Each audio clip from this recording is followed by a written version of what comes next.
एक बार की बात है, एक गांव में एक किसान रहता था। उस किसान को जानवर पालने का बहुत शौक था। उसके पास पहले से ही बहुत सारी भैंसें थी, जिनका दूध बेचकर वह अपना घर चलाया करता था। तो एक दिन उस किसान ने एक खरगोश और एक बंदर को भी अपने घर में पाल लिया। अब काफी दिन गुजरने के बाद उस किसान ने उस खरगोश और बंदर के साथ खेलने का सोचा। उस किसान ने अपने खेत में बहुत सारे छोटे छोटे गड्ढे कर दिए। उस किसान ने खरगोश और बंदर को उस गाजर को ढूंढने के लिए कहा। खरगोश बहुत ही कॉन्फिडेंट था और उसे अपने आप पर बहुत विश्वास था।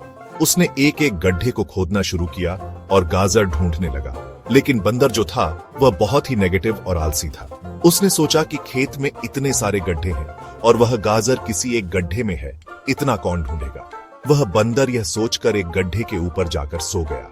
अब उधर खरगोश अपनी पूरी मेहनत से गाजर ढूंढ रहा था। एक एक करके खरगोश ने सारे गड्ढे देख लिए, लेकिन उसे किसी भी गड्ढे में गाजर नहीं मिली। सिर्फ एक गड्ढा बाकी रह गया था, जिसके ऊपर बंदर सो रहा था। अब खरगोश बंदर के पास जाता है और उसे उस गड्ढे पर से उठने के लिए कहता है। जैसे ही बंदर उस गड्ढे पर से उठता है, खरगोश गड्ढा खोदकर गाजर बाहर निकाल लेता है और अपने मालिक को ले जाकर दे देता है।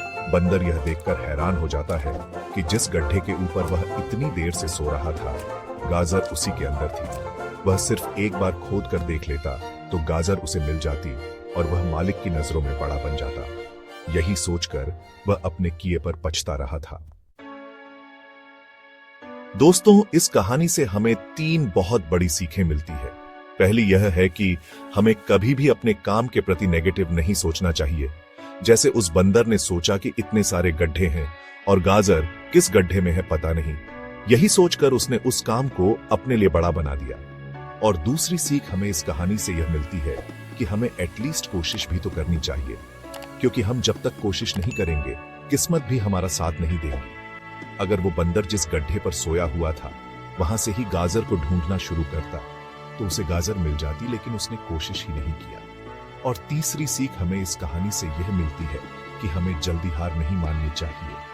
अब हमें नहीं पता कि हमें अपने काम में कौन से साल में कामयाबी मिलेंगी। वह 2025 हो सकता है, 2030 हो सकता है या 2032 भी हो सकता है, लेकिन हमें कामयाबी तभी मिलेंगी जब हम पॉजिटिव सोच के साथ कोशिश करते रहेंगे और हार नहीं मानेंगे। तो अगर आप इस कहानी को और भी लोगों तक पहुंचाना चाहते हो तो इस वीडियो को लाइक करो।